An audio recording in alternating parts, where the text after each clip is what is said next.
কোচবিহারের মহারাজারা একদিকে যেমন দক্ষতার সঙ্গে রাজ্য শাসন করতেন, আরেকদিকে তারা ছিলেন ধর্মপ্রাণ। কোচবিহার জুড়ে ছড়িয়ে রয়েছে নানা তীর্থস্থান, তার মধ্যে অন্যতম মদনমোহন বাড়ি। কোচবিহার শহরের মাঝে থাকা বৈরাগী দিঘির পাশে এই শ্বেত শুভ্র মদনমোহন মন্দিরে এসে মনে শান্তির খোঁজ পান হাজার হাজার পুণ্যার্থী।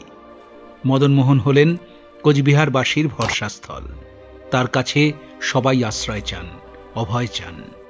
চলুন আজ আপনাদের বেড়াতে নিয়ে যাই কোচবিহারের সেই ঐতিহাসিক মদনমোহন বাড়িতে, যার প্রতিটি কোণায় ছড়িয়ে রয়েছে রাজ আমলের ইতিহাস।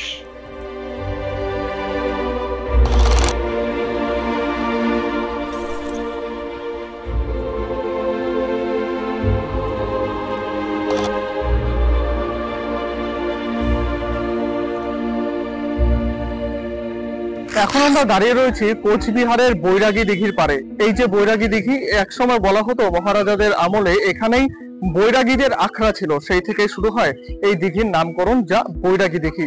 এই বৈরাগী দিঘির উল্টো পাশে রয়েছে কোচবিহারের প্রাণের ঠাকুর, কোচবিহারের কুলদেবতা মদনমোহনের মন্দির। আমরা এখন যাব মদনমোহন বাড়িতে, সেখানকার বিভিন্ন বিষয় খুঁটিনাটি যা তথ্য রয়েছে সব আপনাদের জানাবো, ঘুরে দেখাবো কোচবিহারের মদনমোহন বাড়িকে। তাহলে চলুন দেখে নেওয়া যাক।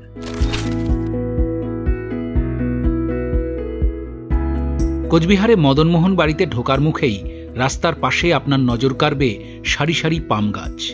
ইতিহাসবিদরা বলেন এই গাছগুলিও নাকি রাজ আমলের।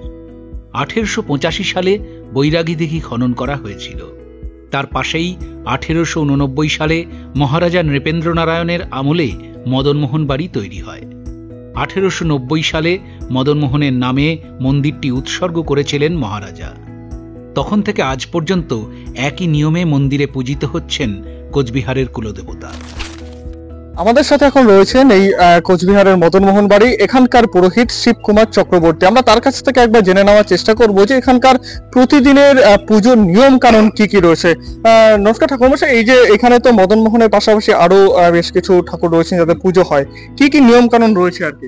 এখানে কালকে যেমন ছোট বাবার শয়ন হয়ে গেছে, রাজমেলার দুদিন আগে উনি উত্থানা একাদশীতে উঠবে, দ্বাদশীতে পুজো হবে এবং যজ্ঞটা হবে, মহাস্নানও হবে এবং কালকে যে ছোট বাবার যে শয়ন হয়েছে তার মধ্যে পুজো, বিশেষ পুজো যজ্ঞ হয়েছে এবং তার সঙ্গে ভোগের মধ্যে লুচি এবং মিষ্টান্ন দেওয়া হয়েছে।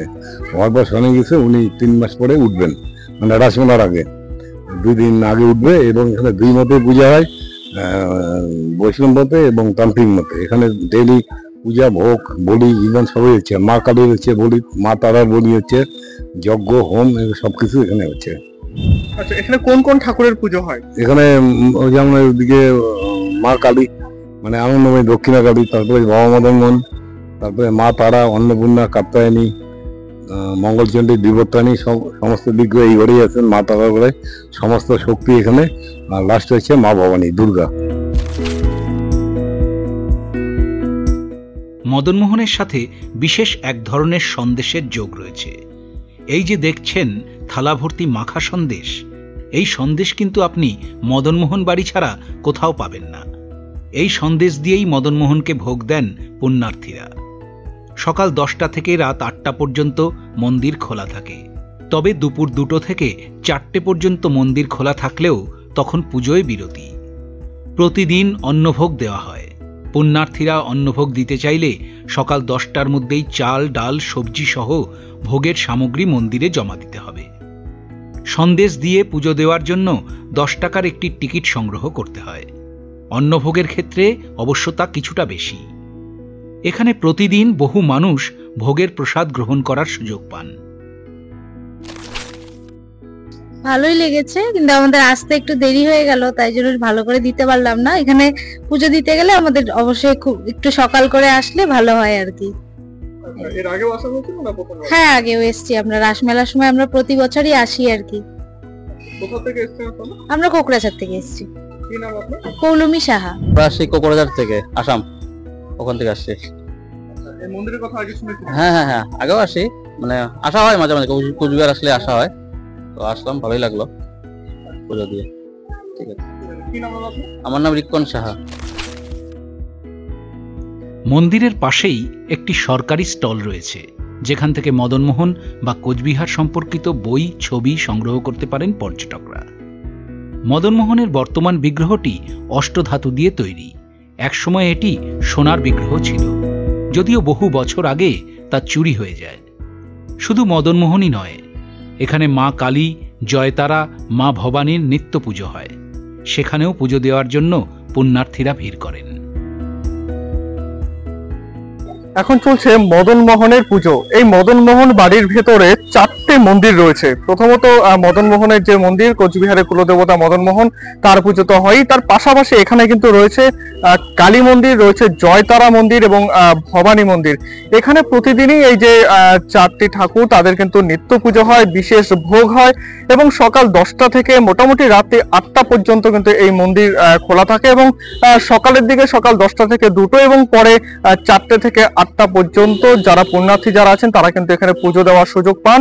এখানে যেমন সন্দেশ, এখানকার বিশেষ একটি সন্দেশ রয়েছে, সেই সন্দেশ দিয়ে এখানে পুজো দেওয়া যায়। তার পাশাপাশি অন্ন ভোগের ব্যবস্থাও কিন্তু রয়েছে, যে সুযোগ কিন্তু পান দর্শনার্থীরা। মদনমোহন মন্দিরকে নিয়ে এতক্ষণে হয়তো আপনি অনেক কিছুই জেনে গিয়েছেন।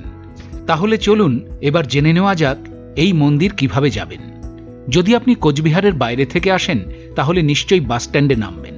এবার বাস স্ট্যান্ড থেকে টোটোতে চেপে 10 টাকা খরচ করলেই পৌঁছে যাবেন মন্দিরে। ট্রেনে চেপে কোচবিহারে এলে আপনাকে নামতে হবে নিউ কোচবিহার রেল স্টেশনে।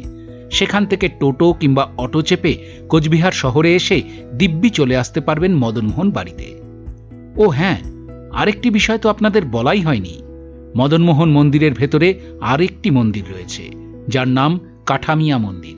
আমি এখন যে মন্দিরের সামনে দাঁড়িয়ে রয়েছি এটা হলো কাঠামিয়া মন্দির। মদনমোহন বাড়ির ভেতরেই এই মন্দিরটি রয়েছে। এখানে কিন্তু বছর ধরে, সারা বছর ধরে বিভিন্ন পুজো পার্বণ হয়ে থাকে। যেমন জগদ্ধাত্রী পুজো হয়, কালী পুজো হয়, মহালক্ষ্মীর পুজো হয়, এমনকি মদনমোহনের বিশেষ কিছু রীতি রয়েছে। যেমন কিছুদিন আগে রথযাত্রা গেল, সেই রথযাত্রার সময় তিনি যখন মাসির বাড়িতে গেলেন, এই কাঠামিয়া মন্দিরে তাকে নিয়ে এসে কিন্তু পুজো করা হয়েছিল। বছর ভর এই কাঠামিয়া মন্দিরটি কিন্তু বিভিন্ন পূজা অর্চনার কাজে লাগে। মদনমোহনের যেমন নিত্য পুজো হয়, তেমন বছরের বিশেষ কিছু তিথিতে আড়ম্বরতার সঙ্গেও পুজো হয়। যেমন কিছুদিন আগেই মদনমোহনের রথযাত্রা অনুষ্ঠিত হয়েছে। 7 দিন মাসির বাড়িতে ছিলেন মদনমোহন। রথে চেপে মাসির বাড়িতে বেড়াতে যাওয়াকে কেন্দ্র করে হাজার হাজার পুণ্যার্থী ভিড় করেন। রথের দড়িতে টান দিয়ে মদনমোহনকে মাসির বাড়িতে নিয়ে যাওয়ার জন্য ভক্তদের উৎসাহ চোখে পড়ার মতো থাকে। রথযাত্রাকেও ছাপিয়ে যায় মদনমোহনের রাসযাত্রা। এই রাসযাত্রাকে কেন্দ্র করে যে মেলা বসে সেটি উত্তর পূর্ব ভারতের অন্যতম বৃহৎ মেলা। রাসমেলার কথা উঠলেই মনে পড়বে পুতনা রাক্ষসীর কথা। এই যে মূর্তিটিকে দেখতে পাচ্ছেন, এটিই হলো পুতনা রাক্ষসী। মদনমোহন বাড়ির ভেতরে রাস উৎসবের সময় একটি চক্র বসানো হয়, যার নাম রাসচক্র। একজন ইসলাম ধর্মাবলম্বী মানুষ আলতাফ মিয়া এই রাসচক্র তৈরি করেন। সেই রাসচক্র ঘুরিয়ে পুণ্যার্জন করেন লক্ষ লক্ষ মানুষ। দেবত্র ট্রাস্ট বোর্ডের সভাপতি তথা কোচবিহারের জেলাশাসক রাস উৎসবের দিন মহারাজার মর্যাদা পান। তিনি পুজো করার পর প্রথমে রাসচক্র ঘোরান, তারপরই সাধারণ মানুষের জন্য মদনমোহন মন্দির খুলে দেওয়া হয়।